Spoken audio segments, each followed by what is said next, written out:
Grandmaster Paul Keres, playing as white, versus Grandmaster Robert Fischer, playing as black. Fide candidates, Yugoslavia, 1959.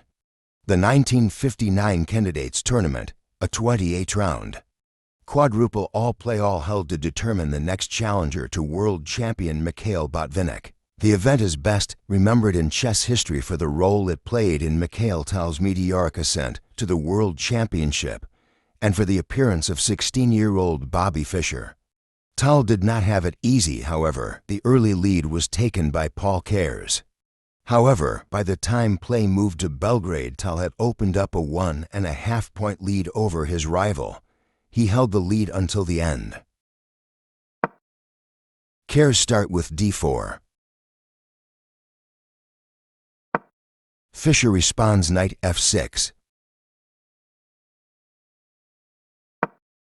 Knight f3, Indian game, knight's variation. g6. Bishop f4, Indian game, London system. Bishop g7. Knight b to d2. It's clear that white refrains from the usual methods of fighting for an opening advantage. Instead, he prefers to keep it solid and avoid the c4 move. It's one of the ways to confuse the Grunfeld players. Fischer always preferred to play King's Indian, but he shouldn't make normal King Indian moves, as it would lead to an odd version of Perk, as white doesn't intend to play c4. c5, certainly one of the methods to fight for center if black doesn't want to play d5.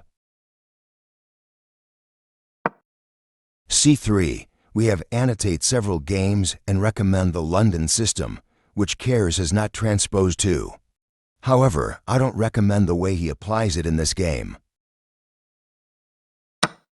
C take d4. C take d4. d5, whenever the c pawns are traded on d4 or d5, it's better to have a knight on c3 and c6 squares in order to influence the center with knights. Black equalized very easily. Bishop take b8. It's an inaccuracy. Keres, definitely one of the most famous players of all times, makes a decision that is going to have an impact on the rest of the game. By giving black a bishop pair and taking the a-pawn, he agrees to a long resistance against black's initiative, which is likely to grow rapidly. Rook take b8. Queen a4, check. Bishop d7. Queen take a7. Knight e4, dubious move. There are players who prefer to have a material advantage and are ready to defend it as long as is necessary in order to convert it eventually into a full point. And there is another type of player who allows opponents to take the material and generate initiative or suffer an attack for taking the material. Certainly Fischer belonged to the second group. Such players instinctively feel which moves are unpleasant for the defending opponent. e3, good move. Knight take d2. Knight take d2. e5, good move.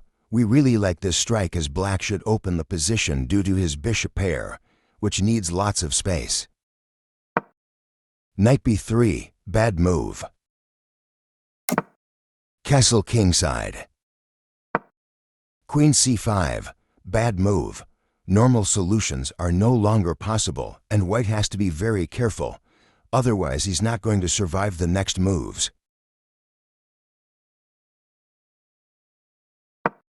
Rook c8, good move. Queen b4, this can't end well for white.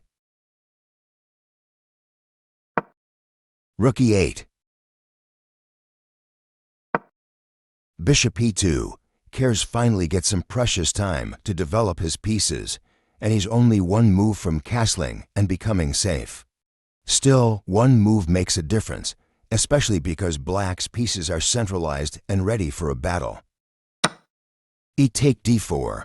Bad move. A better idea was rook c2. Knight take d4. Queen h4. We are almost sure that Keres already regretted taking that poison pawn. Black plays queen h4 with the attack. Now white can't castle because of the exchange at d4 that wins a piece. Queen take b7. Bishop take d4. Queen take d7. Bishop take b2. Rook d1, good move. Bishop c3, check. King f1.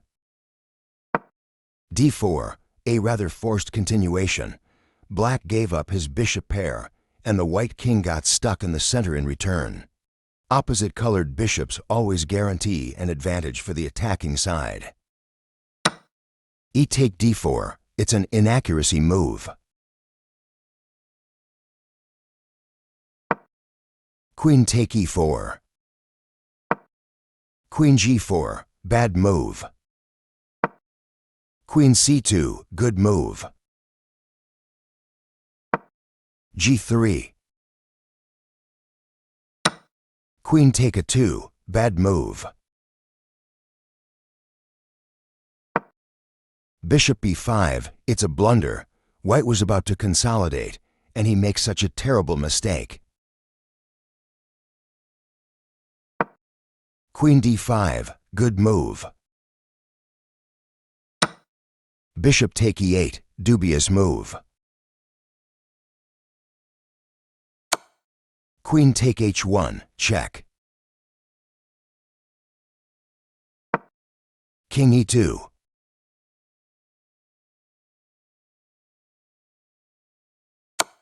Rook take e8. Check. Good move. King d3. Bishop e1. Keres resign. Keres was defending quite well, but probably because of so many constant threats, he was tired and blundered a piece. Nevertheless, I think that his problems began the moment he decided to take a free pawn, which made him stretch till the very end. Thank you for watching the video. Please like, share, and subscribe.